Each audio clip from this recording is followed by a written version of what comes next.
18, yaitu tentang anjuran sholat taubat. Anjuran sholat taubat. Hadisnya, ya, ada sebuah hadis saja dalam bab ini dengan sanad sahih dan 680 urutan dari awal kita belajar.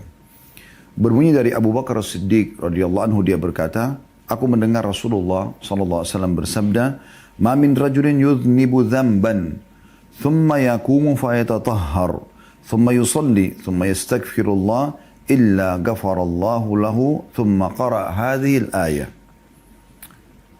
Al-Imran 135, A'udzubillahi minasyaitonir rajim, "Walladzina idza fa'alu fahishatan aw zalamu anfusahum dzakarullaha fastaghfaru lidhunubihim wa may yaghfiru dhunuba illallah wa lam yusirru ala ma fa'alu wa hum ya'lamun."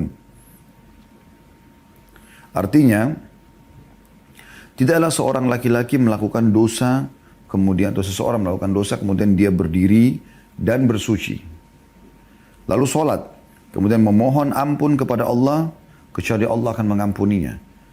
Kemudian beliau membaca firman Allah surah Al-Imran 135 yang berarti, dan orang-orang yang apabila mengerjakan perbuatan keji atau dosa atau menganiaya diri mereka, maka mereka ingat kepada Allah lalu memohon ampun terhadap dosa-dosa mereka.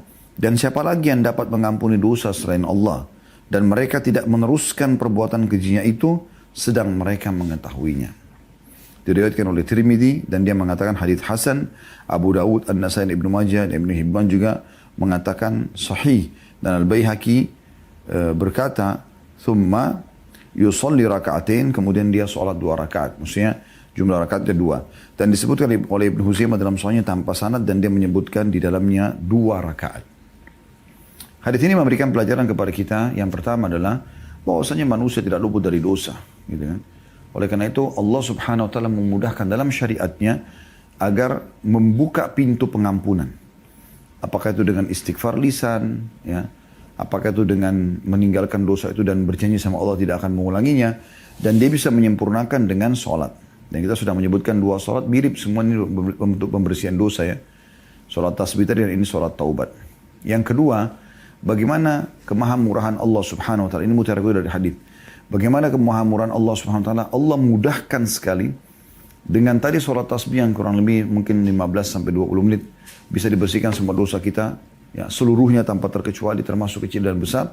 Juga dengan sholat taubat 2 rakaat ini Allah Subhanahu wa taala bisa membersihkan dosa-dosa, karena Nabi SAW mengatakan tidak ada seseorang berbuat dosa, maksudnya kecil ataupun besar, ya, kemudian dia bersuci, dia sholat 2 rakaat, kemudian dia mohon ampun, kecuali Allah akan memaafkan kesalahan. Ini kemahabesaran, kemahaluasan rahmat Allah Subhanahu wa taala yang luar biasa, karena Allah memberikan kesempatan kepada kita untuk bisa, ya, membersihkan dosa-dosa. Dan memang teman-teman, kalau ada yang bertanya misalnya, kenapa harus kita bersihkan dosa? Maka jawabannya sederhana. Karena memang dosa itu efeknya besar, pelanggaran. Rasional gini, kalau seandainya Anda kerja di satu perusahaan, lalu Anda melakukan pelanggaran, kira-kira seperti apa? Anda di satu komunitas, Anda lakukan pelanggaran, kira-kira seperti apa?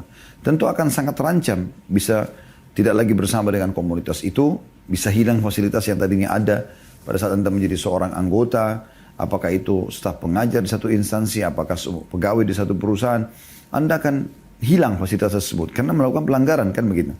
Nah, bisa saja fasilitas di muka bumi ini hilang semua.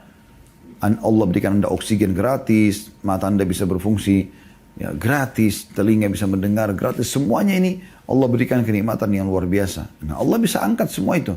Dosa-dosa itu makin menumpuk, maka akan makin merusak, ya, tatanan kehidupan seseorang. Oleh karena itu, Allah sudah mengatur sistem seperti itu, dan Allah mudahkan bagi orang terlanjur terjerumus untuk bisa kembali ke jalan Allah Subhanahu wa taala.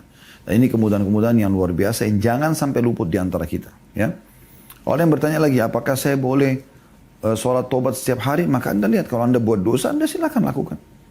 Ini kemudahan dan tidak perlu kita patok, oh enggak, jangan tiap hari. Enggak, mungkin ada orang yang memang dia khawatir setiap kali dia keluar rumah, dia tahu dari rumah ke kantor dosa-dosa, dari rumah ke pasar, dari rumah ke silaturahim keluarga, dia bisa ketemu sama orang, dia berbuat dosa dengan penglihatannya, dengan pendengarannya. Ya, sengaja atau tidak sengaja, maka dia butuh untuk membersihkan dosa supaya dia meninggal dalam kondisi bersih dosa-dosanya, maka itu sangat baik, gitu kan? Nah, kalau ada orang tidak mau mengerjakannya, nantilah mungkin sepekan sekali, itu hak dia. Tapi khusus sholat taubat beda sedikit dengan sholat tasbih. Kalau sholat tasbih tadi ada tekanan dari Nabi SAW, Ya, anjuran agar setiap hari sekali. Tidak usah lebih dari itu, 4 rakaat saja. Kemudian kalau tidak bisa maka sepekan sekali, kalau tidak bisa sebulan sekali, kalau tidak bisa setahun sekali, kalau tidak bisa sekali seumur hidup. Tapi kalau sholat tobat tidak ada. Intinya kapan merasa berbuat dosa, silakan lakukan sholat tobat tersebut. Tapi sama kaidahnya teman-teman, kita menghindari waktu-waktu yang diharamkan untuk sholat. Yaitu lepas subuh sampai terbit matahari, dan lepas asar sampai terbenam matahari. Allahu a'lam.